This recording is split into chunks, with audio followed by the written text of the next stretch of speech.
Parce qu'il y a plein d'images dans la parole de Dieu pour nous aider à comprendre des réalités plus profondes, des réalités spirituelles. Ça fait que nous revenons au psaume 103, dans lequel nous avons proclamé les premiers versets, les premières paroles dimanche dernier. Ce matin, nous allons particulièrement expliquer les versets 11, 12, 13 et 14. Mais je vais relire l'ensemble du psaume pour nous mettre dans l'ambiance de tout ce psaume, cet hymne de louange. Et avant tout cela, prions notre Dieu.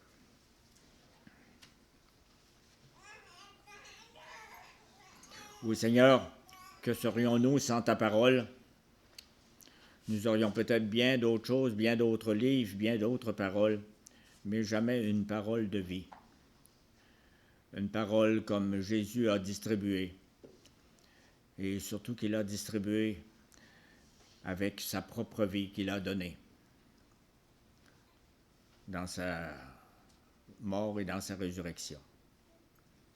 Seigneur notre Dieu, nous avons besoin de l'Esprit Saint et nous lui faisons une grande place, Seigneur.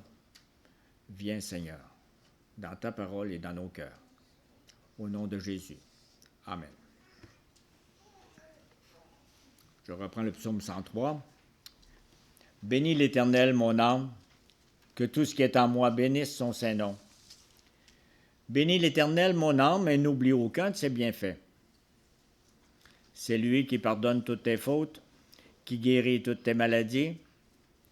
C'est lui qui délivre ta vie de la tombe, qui te couronne de bonté et de compassion. C'est lui qui rassasie de bien ta vieillesse, qui te fait rajeunir comme l'aigle. L'Éternel fait justice. Il fait droit à tous les opprimés. Il a fait connaître ses voies à Moïse, ses hauts faits aux enfants d'Israël. L'Éternel fait grâce. Il est rempli de compassion. Il est lent à la colère et riche en bonté. Il ne conteste pas sans fin. Il ne garde pas éternellement sa colère. Il ne nous traite pas conformément à nos péchés. Il ne nous punit pas comme le mériteraient nos fautes. Mais autant le ciel est élevé au-dessus de la terre, autant sa bonté est grande pour ceux qui le craignent. Autant l'Orient est éloigné de l'Occident, autant il éloigne de nous nos transgressions. Comme un père a compassion de ses enfants, l'Éternel a compassion de ceux qui le craignent. Car il sait de quoi nous sommes faits. Il se souvient que nous sommes poussière. L'homme, ses jours sont comme l'herbe, il fleurit comme la fleur des champs. Lorsqu'un vent souffle sur elle, elle disparaît, et la place qu'elle occupait ne la reconnaît plus. Mais la bonté de l'Éternel dure d'éternité en éternité pour ceux qui le craignent. Et sa justice demeure pour les enfants de leurs enfants, pour ceux qui gardent son alliance et se souviennent de ses commandements pour les mettre en pratique. L'Éternel a établi son trône dans le ciel et son règne domine tout l'univers.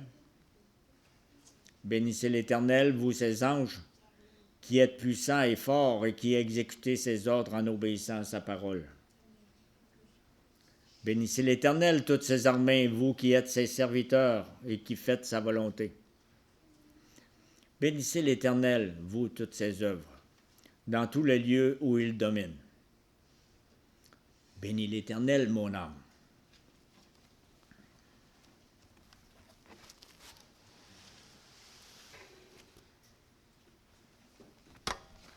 Je n'ai pas besoin de vous dire quel est le sujet de cette prière, de ce psaume.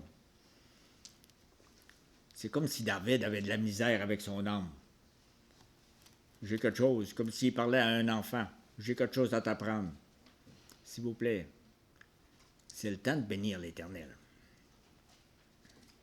Et il y a beaucoup d'images ici. On parle de la poésie hébraïque qui est au service du message révélé dans les psaumes. La poésie au service du message.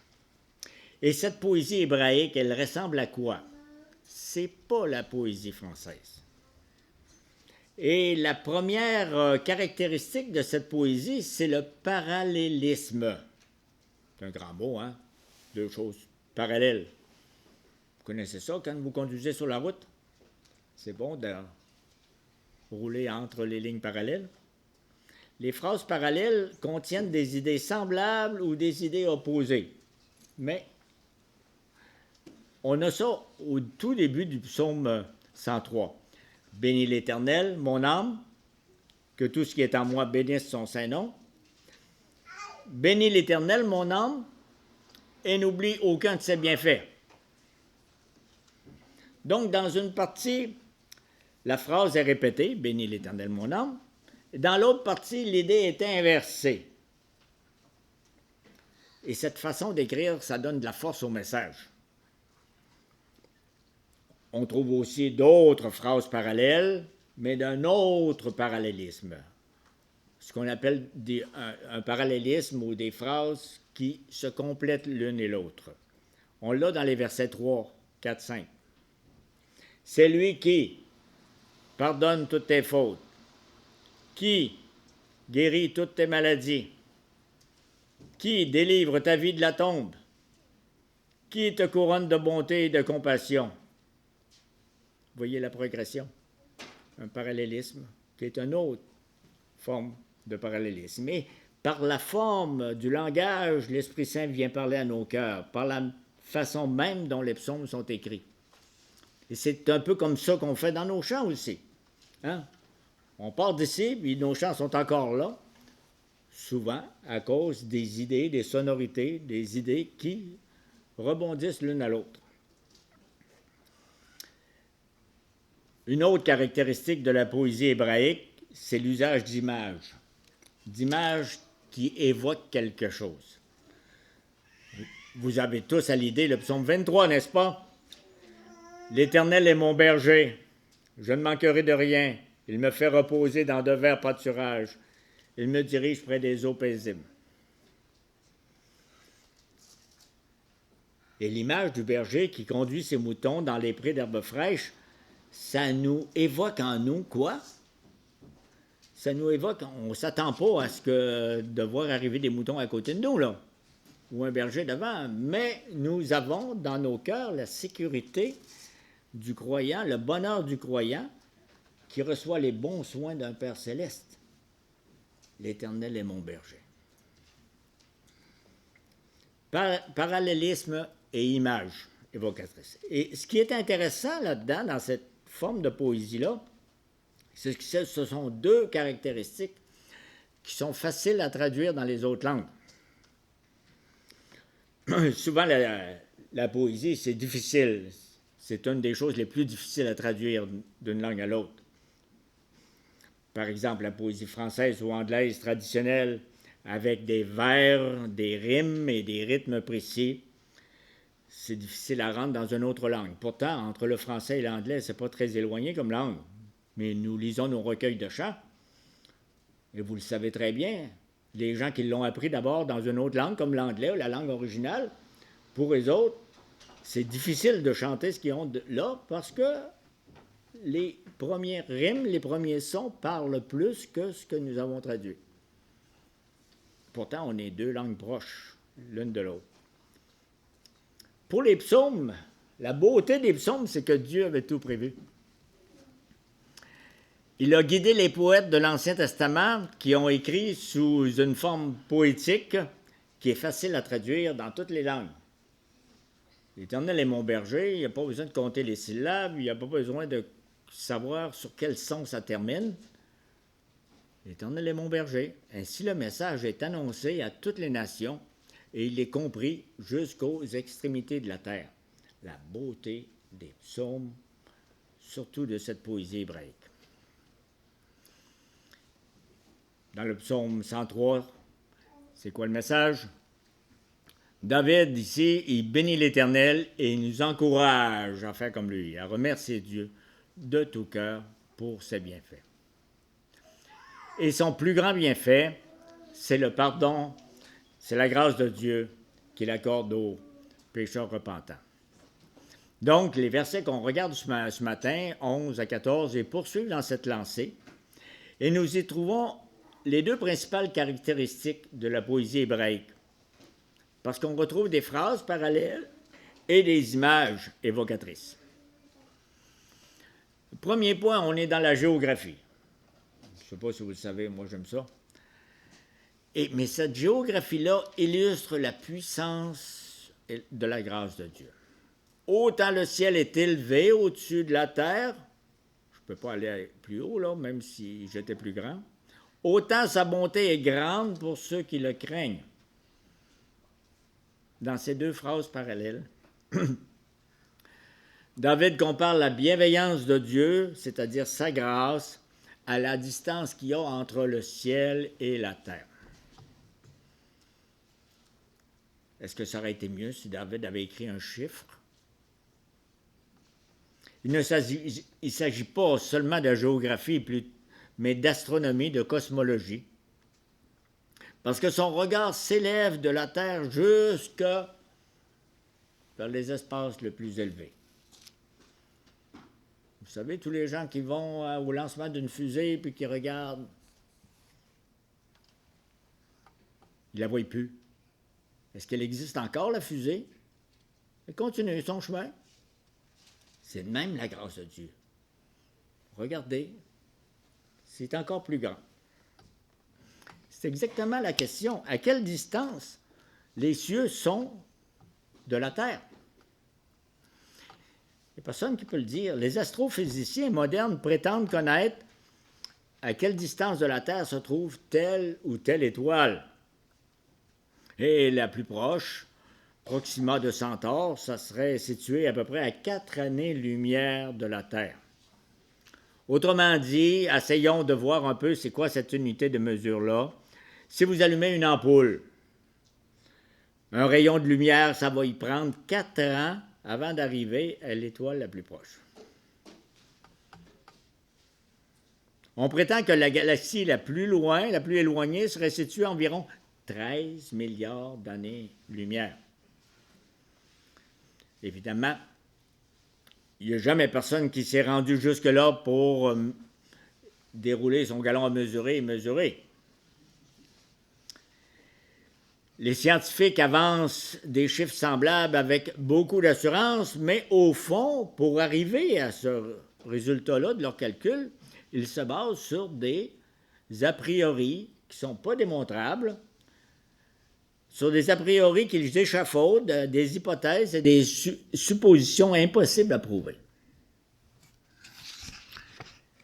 Donc, il faut prendre tous les chiffres que je viens de vous dire avec un grain de sel. Mais une chose qui est sûre, c'est que l'univers, c'est pas petit. C'est immensément grand. Et David, il n'est pas un cosmologiste, il n'est pas un astrophysicien, mais il savait quelque chose, que les cieux sont très élevés au-dessus de la terre. Il y avait juste à faire comme nous, regarder vers le ciel pour s'en apercevoir.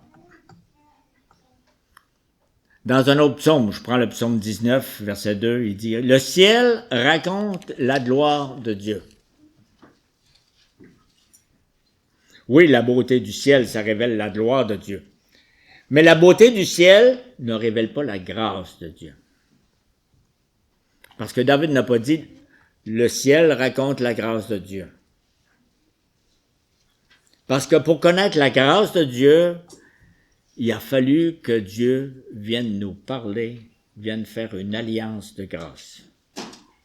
Il a fallu que Dieu révèle sa grâce d'une manière spéciale à travers l'histoire d'Israël jusqu'à Jésus-Christ. Il faut que nous recevions sa grâce d'une manière spéciale, par sa parole, par son Esprit Saint dans nos cœurs. Mais une fois que nous recevons ce cadeau spécial de sa grâce, nous regardons le ciel autrement. Nous pouvons maintenant comparer la grâce de Dieu, qui est dans sa parole et son Esprit Saint, à la grandeur du ciel. Autant le ciel est élevé au-dessus de la terre, autant sa bonté ou sa grâce est grande ou efficace pour ceux qui le craignent. Oui, sa grâce, elle est grande pour ceux qui le craignent. Sa grâce produit un effet puissant dans nos vies. Et il faut essayer de voir un peu le sens de cette expression, sa grâce est grande. Parce que dans d'autres Bibles, c'est traduit par être efficace. Et pour mieux comprendre, on va aller dans d'autres passages de la Bible qui ont le même verbe, la même appellation en hébreu. Un des passages que j'ai trouvé, c'est dans 2 Samuel chapitre 1, où David, devant le corps de son bon ami Jonathan et du père de Jonathan, le roi Saül, il se lamente. Et il dit que ces deux hommes-là sont plus forts que des lions. Plus fort, c'est le même verbe que quand on avait dit tantôt, sa grâce est grande. Dans un autre passage, la bataille de Amalek contre Israël, dans le livre d'Exode, je ne sais pas si vous vous rappelez de l'épisode, mais c'est que Moïse élevait la main, quelqu'un aidait à tenir sa main, et quand Moïse élevait la main, Israël était le plus fort. Et quand Moïse baissait la main, Amalek était le plus fort. Le mot « plus fort », c'est le mot qu'on a dans notre verset, la grâce de Dieu est grande. Et on a ça comme ça dans plusieurs autres passages. Dans le livre de la Genèse, on dit, Moïse dit que les eaux du déluge ont grossi énormément. C'est encore le même verbe. Les eaux ont triomphé, elles ont remporté la victoire sur les continents. C'était au moment du déluge. Donc, les eaux étaient d'une tellement grande puissance. La grâce de Dieu est tellement grande, tellement forte. Et ça nous montre que cette grâce-là, elle remporte la victoire dans la vie de ceux qui craignent l'Éternel. Ça veut dire que le péché, c'est tellement fort, c'est plus fort que les lions, c'est plus puissant que les ennemis d'Israël. Mais le jugement de Dieu, il est très fort, il est plus fort que les eaux du déluge. Et la grâce de Dieu, elle, est la plus forte de tout ça. Autant le ciel est élevé au-dessus de la terre, autant sa grâce est grande. Sa grâce est capable de percer la dureté du cœur le plus endurci. Vous en connaissez des gens, vous dites, ça ne changera jamais. Dieu n'est pas capable de percer cette carapace. Oui, la grâce de Dieu est puissante. Elle est puissante pour renverser les raisonnements les plus tordus. La grâce de Dieu triomphe de nos résistances, de nos obstinations, pour que nous recevions, quoi? Une vie nouvelle, un cœur nouveau. Nous l'avons dit tantôt dans le psaume 117. Louez l'Éternel, vous toutes les nations. Célébrez-le, vous tous les peuples, car sa bonté est grande envers nous et sa vérité dure éternellement.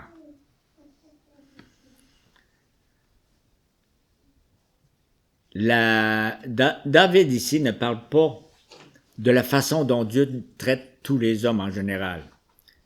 Il parle de sa façon de traiter ceux qui craignent Dieu, ceux qui le craignent.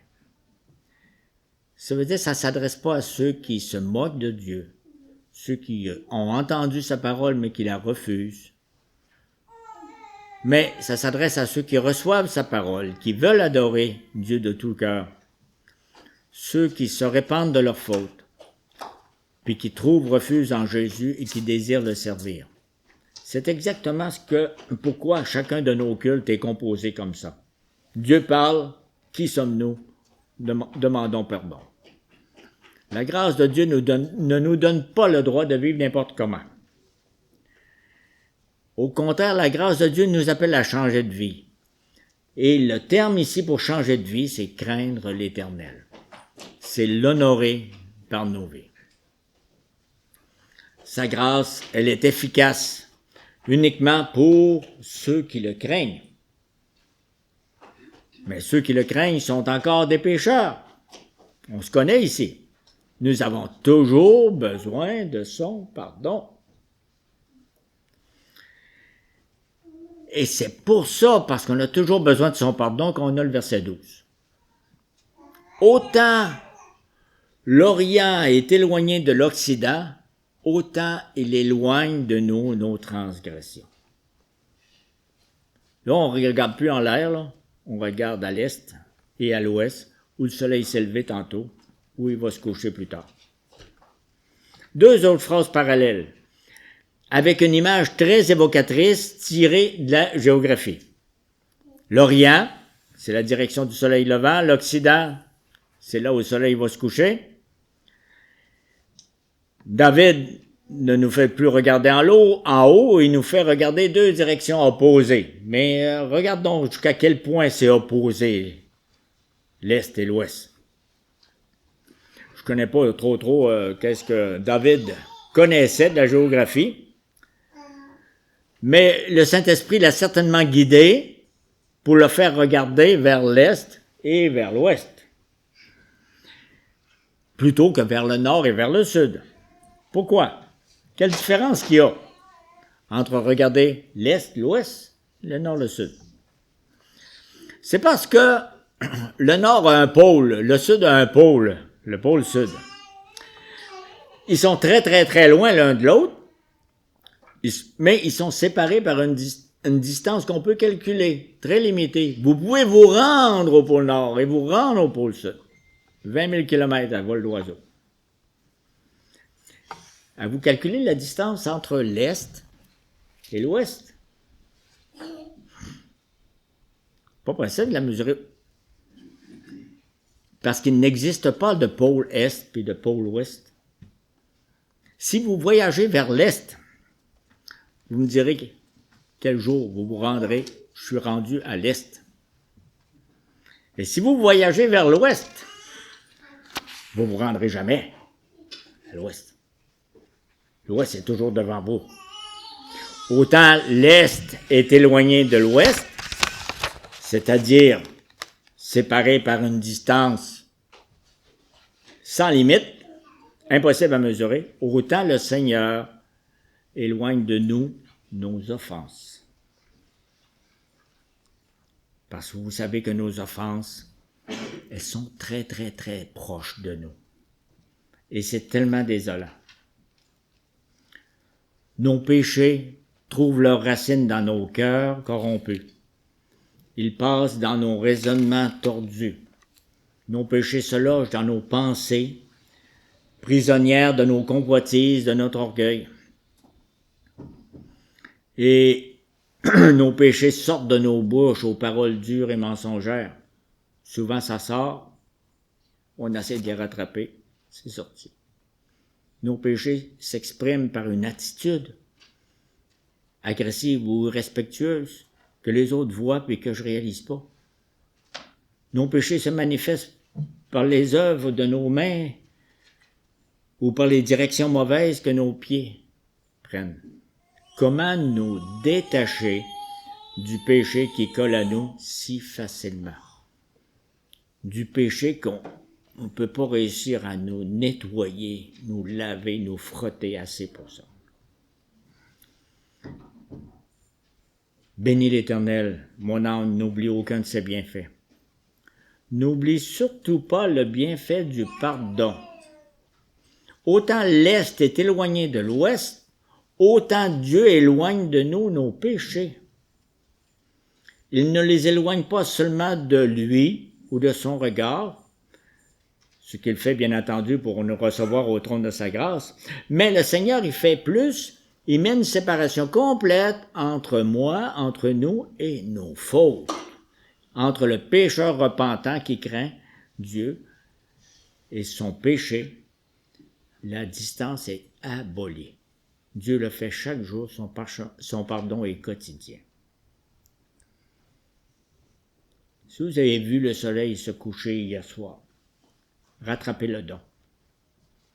Essayez donc de chercher où il a dormi cette nuit.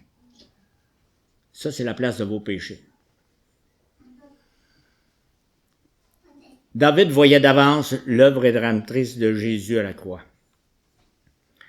Le Fils de Dieu, élevé au plus haut dans la gloire céleste, qui était avec le Créateur, il s'est abaissé du ciel sur la terre pour se rendre au point de rencontre entre l'Orient et l'Occident, en Palestine, à Jérusalem, sur la croix, pour que nos péchés se rapprochent de lui et se collent à lui.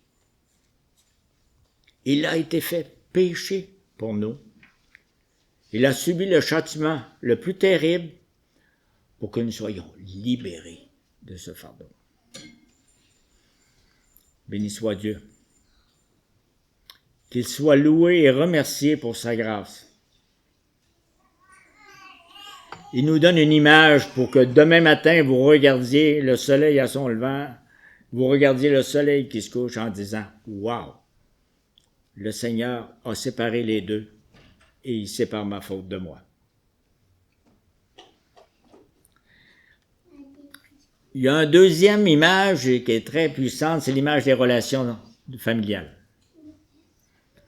Si la grâce de Dieu est plus élevée que le ciel, s'il met une distance infinie entre nous et nos péchés, c'est parce que le Dieu de grâce veut se faire tout proche de nous.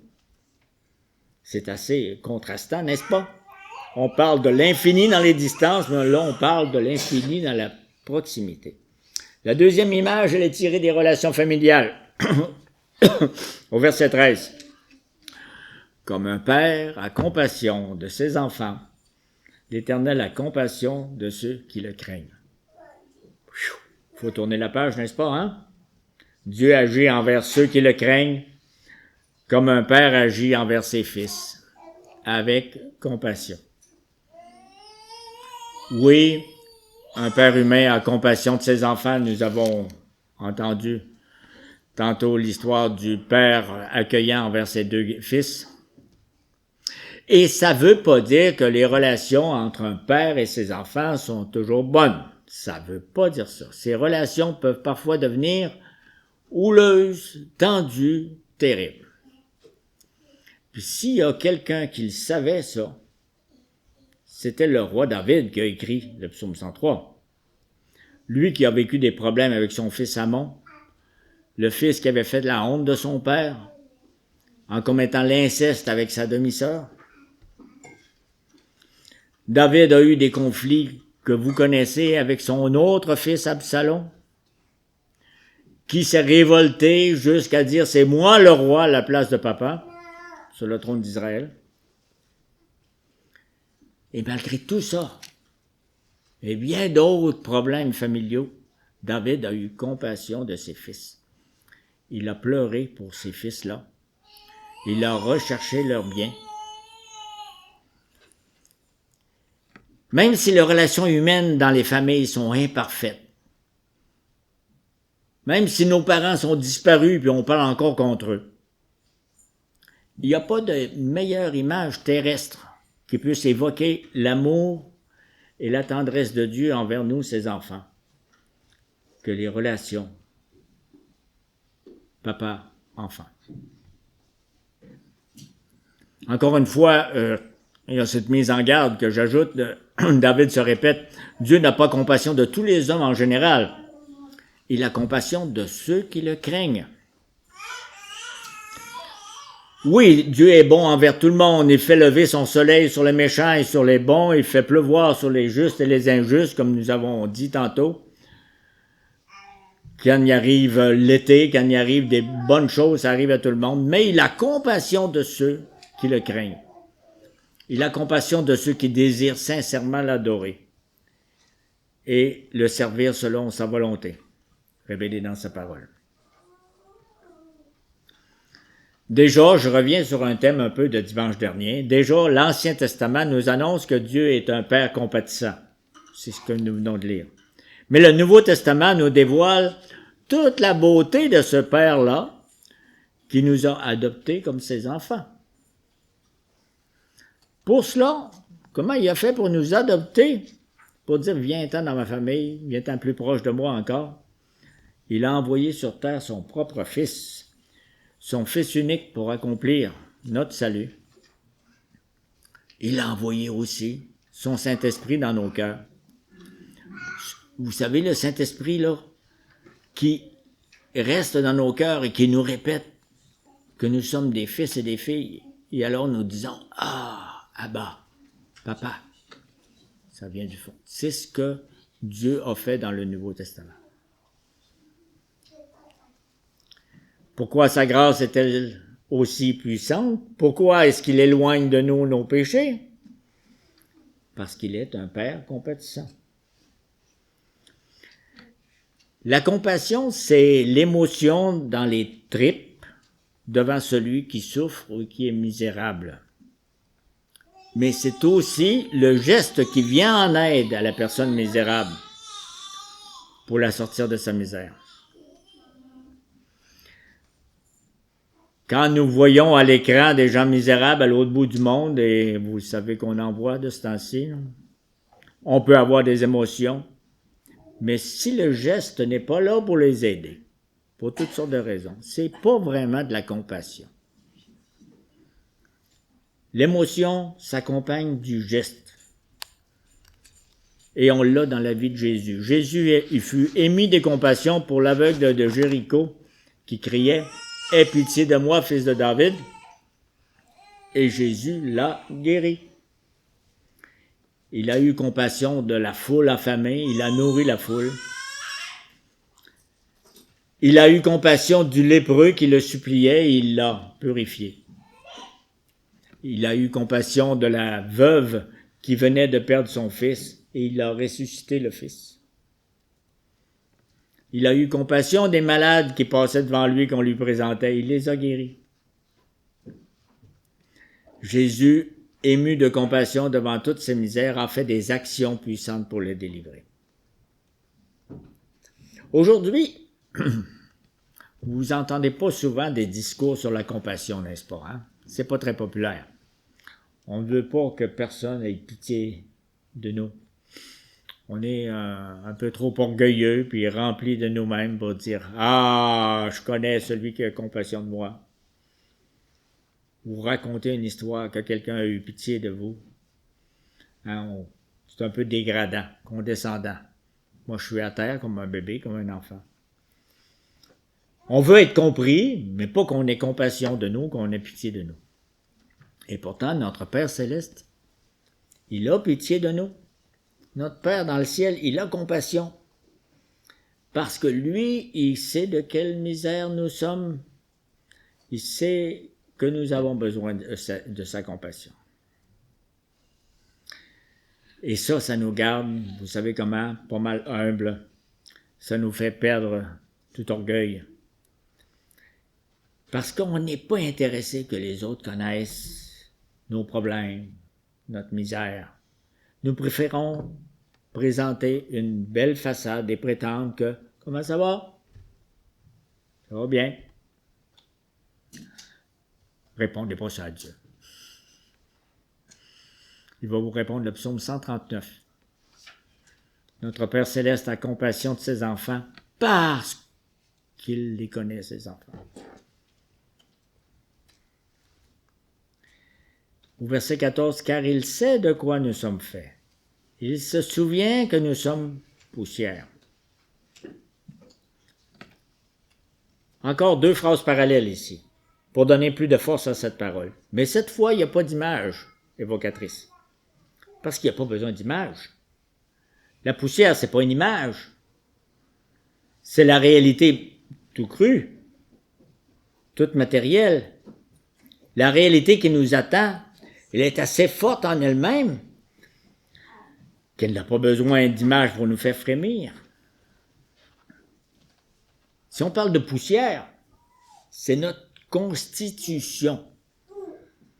On vient tous de la première page du livre de la Genèse.